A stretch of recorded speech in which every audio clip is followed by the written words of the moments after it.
Morning, everyone. Welcome to Coffee with the Pastor, where we're going to continue our conversation on God lavished his love on us. Are we ready to do the same for him? In 2 Samuel chapter 6, this is the story of David. David dancing. He wants to bring the ark back to Jerusalem. You know that they had trouble. He had tried to bring it back on a new cart, which he wasn't even supposed to be on a cart, if you remember. The ark was to be carried by the priests, and they didn't do it right. And of course, it struck Uzzah when the ark tipped. God zapped him, and so they put the ark in the house of Obed-Edom and left it there for 3 months. Well, that place exploded. It just, everything Obed-Edom touched was blessed. His crops. He had 8 sons. All 8 sons' wives became pregnant at the same time, including Obed-Edom's wife. I mean, it's just a house of abundance. And David heard about it and said, we need to go get it and bring it back and do it right. But this time, David dances all the way from Kiriath-Jearim, in the house of Obed-Edom, all the way he dances to Jerusalem.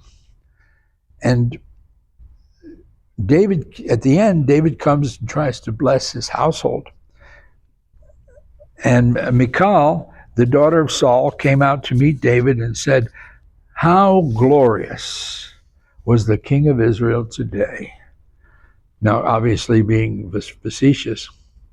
Uncovering himself today in the eyes of the maids of his servants, as one of those base fellows shamelessly uncovers himself. And David said to Michal, it was before the Lord who chose me instead of your father and all his house to appoint me ruler over the people of the Lord. Therefore I will play music before the Lord, and I will be even more undignified than this, and will be humble in my own sight. So if you think this is bad, wait till you see what I'm going to do. And David was not going to withhold his worship from God. This is an extravagant gift, dancing maybe 40 miles, just dancing before the Lord. Just amazing. And what a gift. And in Mark 12, we see the story of the widow's mite. Now Jesus sat opposite the treasury and saw how the people put money into the treasury. And many who were rich put in much, and then one poor widow came and threw in 2 mites, which make a quadrans. And he called his disciples to himself and said this, surely I say to you, this poor widow has put in more than all these who have given to the treasury. For they all put in out of their abundance, but she, out of her poverty, in all that put in all she had, her whole livelihood. Now that's an extravagant gift. They would often blow trumpets for significant gifts that they were going to make to the temple, but she did not call attention to herself. Jesus happened to be sitting at the treasury box, watching and listening. And the sound of it, because it was made in a spiral inside, the coins would go down, and each time that you could hear the coins, by the weight of the coin, you could hear what kind of coin it was. And Jesus knew that she had put in basically 2 pennies. That's all she had. That's an extravagant gift, to give all that you have. It's not like she reserved out, I'll keep 1 penny for myself and get, no. She said, I'm giving it all because I can't outgive God.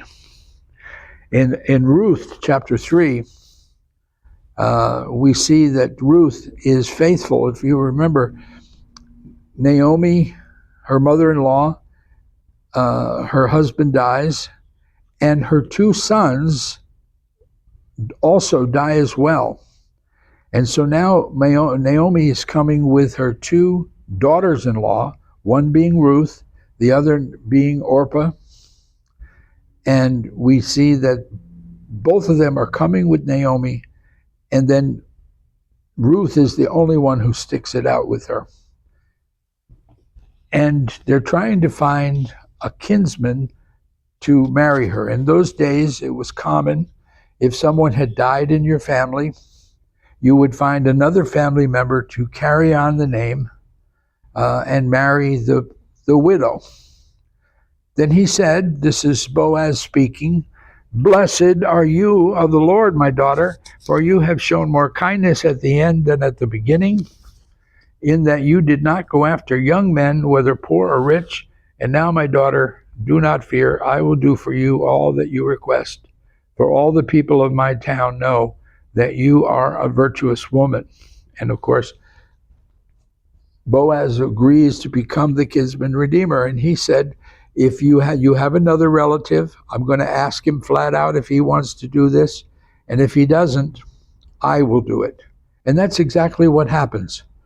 Ruth becomes Boaz's wife. She becomes, now he's an older gentleman. It's not clear how much older he is, but he's older. But what's interesting here is the extravagant gift. He agrees to marry Ruth and take care of her and Naomi. And what is her reward? Her reward is children. In Ruth chapter 4, it says this, that Boaz, her husband, begot Obed. Obed begot Jesse. And of course, we know that Jesse begot David. She becomes the great-grandmother of King David. Wow. What a gift back. And what a gift that Boaz gave to her to put his covering all over her. God bless you, and we'll see you again next time.